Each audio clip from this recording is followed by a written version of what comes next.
Hello, everybody. Welcome to this session of Propel MIPIM. It's really exciting to see so many people here in real life and not on my screen.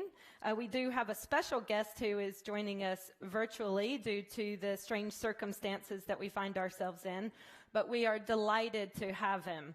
Now, I probably don't have to go too much into the bio of Steve Wozniak, very well known globally as a technology guru, pioneer of the personal computing revolution. He is a co-founder of Apple, and he is an electronics engineer by trade, a programmer, philanthropist, and of course, a major technology entrepreneur. After co-founding Apple and eventually moving on, he's set up and run several other businesses and charitable endeavors, and he has a personal passion for teaching technology in schools. So first of all, Mr. Wozniak, or if we can call you Woz by your well-known nickname, certainly. You might just want to say hello to everyone here. Hello to everyone there. I wish I were there with you. I really did want to come. The uncertainties of today made it difficult. Well, we're really glad that technology has made it possible for you to join us. I just want to say to the audience that the Woz has kindly agreed to take your questions, so this is a pretty exciting opportunity for you to ask something of one of the great technology minds of the world. You can do that through Slido, and I'll be selecting some when you send them in, so please at any time submit your questions. But first, I have a question for you. Now, obviously the world is in quite a bit of chaos at the moment, and technology seems to be one of the solutions that we can draw on to bring us out of this crisis and to help cope with the difficulties that we face. So my question to you is, can we innovate ourselves out of this crisis, and what role can it play in the recovery from the pandemic?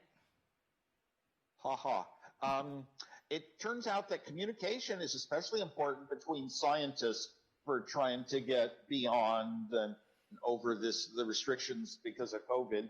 But there's a great deal being done in the area of synthetic biology to work on the vaccines and therapeutics and all that. Thankfully, we have the computers. Thankfully, we have the internet. Thankfully, we have cell phones. All those things didn't exist in the early days. So I'm very thankful because that's been our biggest way around this thing. Everywhere you go, there are Zoom conferences, or other, so many companies make conferences, WebEx and all that.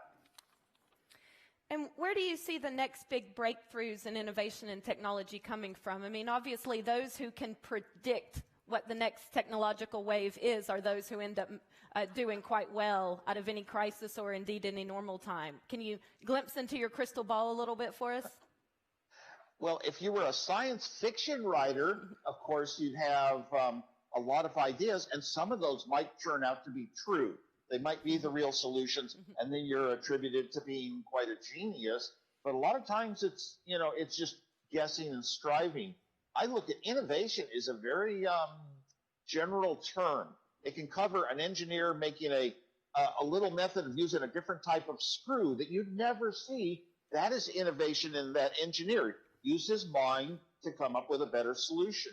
So innovation is such a broad term, you can't come up with any one clear set of answers. Will we be ready for the next pandemic is probably a good question to ask, and what is going to get us there. And, sometimes it boils down more to what are our own beliefs and our own feelings and our own urgency to be prepared and our anxieties, more than it is just a technology or a scientific solution. The science actually isn't changing that much in this area of pandemics, especially wear masks, socially distance. I mean, 100 years ago, that was the story, probably 1,000 years ago. So it's difficult to say. Now, we have a lot with the synthetic biology. We also have these efforts to put sensors inside of people like Elon Musk did with the brain of a pig, and to power them is an issue. We have ways around that. But also they talk about small little robots that go into the bloodstream and go about and, look into your health and whatnot. So that might fix things. I wish we could have a little robot that had a little electron microscope and could spot the certain coronaviruses and eat them. Maybe we can. Who knows? Well, when you survey the landscape around you, I mean, innovation comes out of ideas, but those can be spurred and encouraged and facilitated in places around the world. And you were at the heart of creating the Silicon Valley Goliath, and almost every location in the world seems to want to be the next Silicon Valley. So when you look around the world, where do you see innovative hotspots flourishing, and do you see emerging competitors to what you built there in Silicon Valley? Well, I actually see it everywhere I go in the world, and I travel a lot, and I see individual industries or companies or products or apps coming up in many different areas. And the thought for the last couple decades was, how can we become another Silicon Valley? How can we have such important companies that change life, that change the realities of the world? And the trouble is, Silicon Valley had a head start. All of the innovation growth is based on Moore's law, which applies to making integrated circuits, chips, electronic brains, and making them lower cost, faster, and less expensive every single year. So that the thing is, how long would that protrude? And it protruded a long time. Will it still be ongoing? So innovation, in the world, it just comes out. Everyone wants to think of a better idea. You think of things in your own life. Here's something I see. Maybe I could improve it. And that will depend upon your skill set a little bit, your experiences in your skill set, and then you apply yourself to it. But if you're really smart at building new things, here's a goal, I have an idea, maybe I think I can make a better carburetor, go into the laboratory and start hooking things together and put it together. Those are the real innovators or inventors. And yet we have companies, and the big companies have to keep the wheels turning and making the money continually. So that's probably the first importance, is standard engineering design, following the rules of yesterday. And what we really notice is the ones that come up with things that are so new they never existed. We didn't think life would work this way before. So, there's an awful lot of that going on. But other parts of the world, let's look at Silicon Valley itself. Yes, we have a lot of the large companies because we had a founder of the transistor here in Silicon Valley. And Moore's law says take one transistor, the next year for the same price you can make two, and then four, and it goes up and up and up. And we never knew when we started Apple how far Moore's law would go. The amount of memory that would hold one song cost close to $1 million. So you never quite know, when's it going to end? When are we at the end of Moore's law for that regard? But Silicon Valley had the head start by being first. Now, here in the United States, for example, a lot of people, a high percentage of people, work in technology companies here in Silicon Valley. But around the country, we see that very similar percentages of people working in technology companies exist in a lot of other places, like Los Angeles and Southern Florida and Boston and the Research Triangle and Pittsburgh and Austin. So there are so many places coming on. As a matter of fact, there are a lot of people trying to move the companies, move divisions out of Silicon Valley and start new companies elsewhere because the economic success led to such high cost of living. Do you think that the changes brought on by the pandemic and more people working from home and therefore more mobility means that these clusters could maybe not necessarily have to be in one physical place in a city center in a large city? We spoke about working from home for a long time, and a lot of programmers do. And the pandemic brought forth that, yes, we can have, very large parts of companies who work from home. It's very easy. My son's a programmer and largely works from home now. And that's the case. But in the end, companies it's kind of like wealth.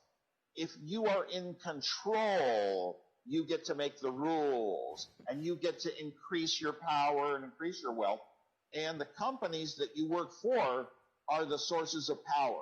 So in the end, they will probably want more of the control of having you on-site, observable, manageable, and et cetera. So I think we're going to go back a ways after this is all over. But a lot of people really hope that this has taught us we have new ways of life that are more efficient. We don't have to pay for a land, and we don't have to pay for the infrastructure of buildings and all that. And we can still work and get along. The funny thing is, even, from kids in school on up, we're also finding that it's not the same when it's virtual. You don't have the same emotion. For example, I'm not there in the audience watching your show and sharing the same emotion as the person next to me. And so that's an important thing that's hard to give up too. And that applies to people working in business, going in and being with your team and knowing them. Do your personalities get along? It's great. If the personalities don't get along, I'd rather work from home. Well, I think the changes that we're going through right now make a lot of people uneasy, and so does technology. Even though technology might be a path out of crisis and brings us a lot of good things, there are also fears unleashed about automation and scary robots. Should we worry about machines being more intelligent than humans and taking us down a road that may be somewhere we ultimately don't want to go? Yes, I've never feared humans not having jobs, because no matter what in our existence, we're going to have a job rather than die. But for a while, I really believed that machines were going to get true smartness and be able to think on their own, have feelings and emotions, and look at your face and care for you, and maybe hate other people. That these machines were going to become much like humans. And it took me a few years to think it out. And one problem we have is we call things artificial intelligence, but we don't know how the brain is structured. I studied psychology quite deeply, and we don't know how it actually works.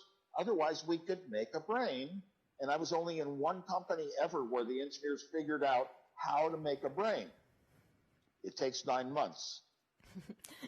Well, we've had some really great questions come in from the crowd via some technology, so I would like to ask you, if we stay for a little bit on the topics of the things that worry us a little bit. I'm a journalist, so I like my negative, scary news, so indulge me for a minute. Are tech companies, not just the robots and the machines, are tech companies too powerful? There are a lot of fears now that they themselves can even be a threat to our social order and even democracy.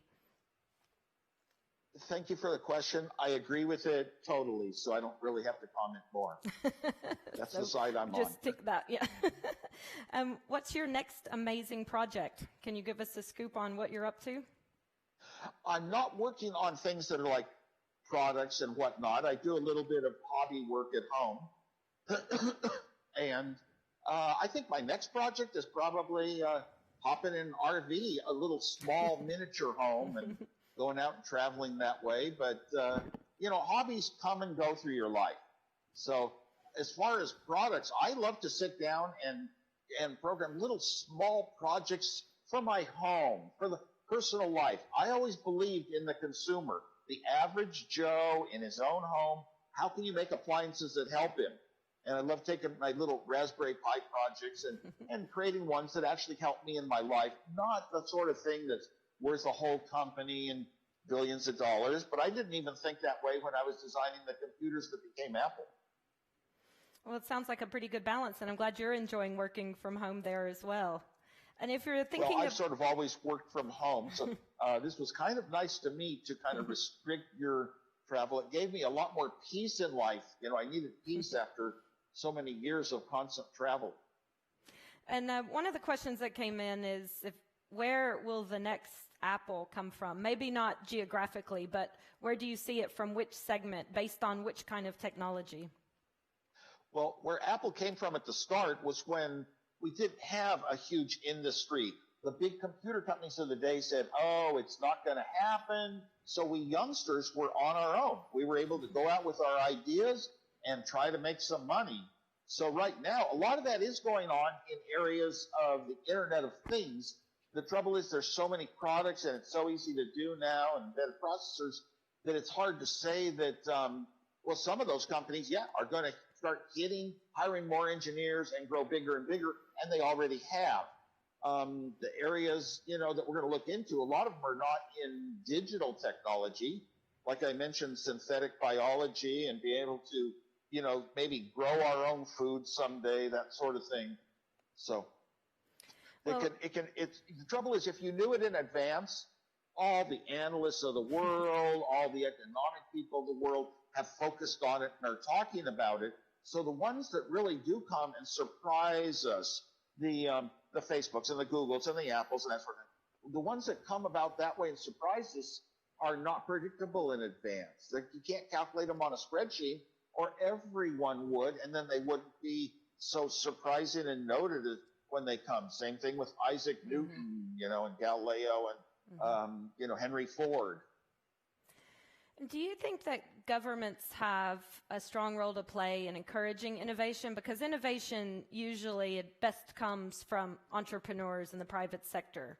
But there is a role for government to play, the public sector, in encouraging and supporting innovation. What is the right balance in your view? I agree that the government should have some role, and it should not be too much. But, because governments are going to try to take a role in everything there is, whether it makes sense or not. As far as innovation, when I think of the young innovator, the sole innovator, the little inventors that really kind of are blocked out of a lot of big success that they're thinking, and their new ideas that are way out of the box they're locked out because you've got to go through one of the big existing controlling powerful big tech companies to get your product out into the world.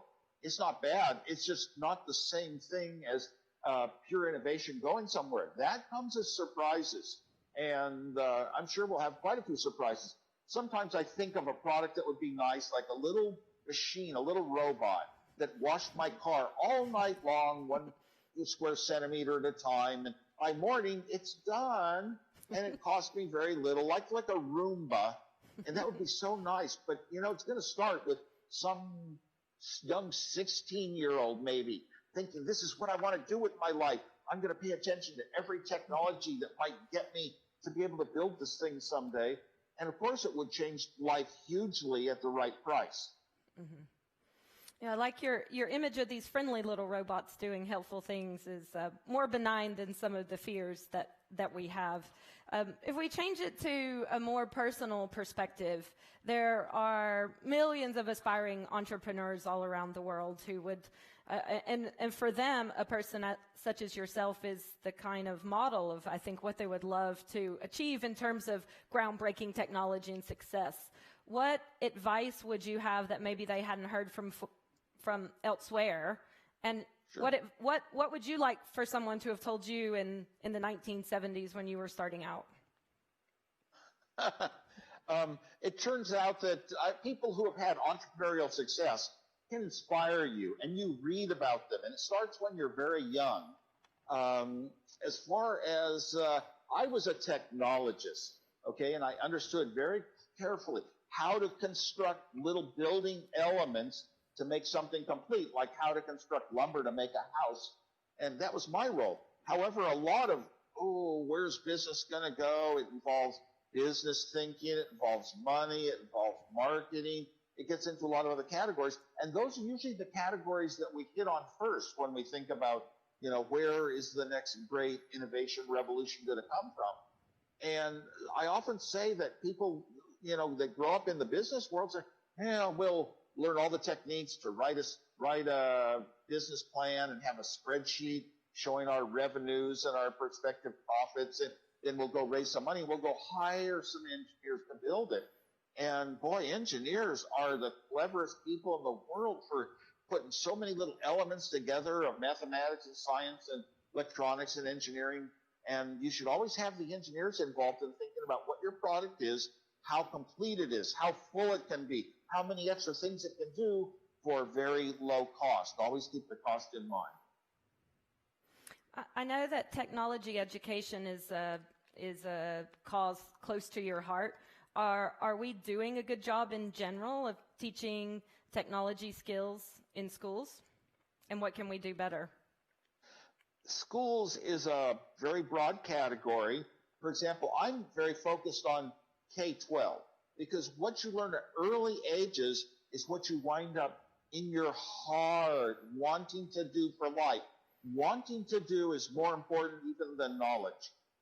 Then we have university education, where you're really getting prepared for the workforce and jobs and all that. And so much of that has gone online.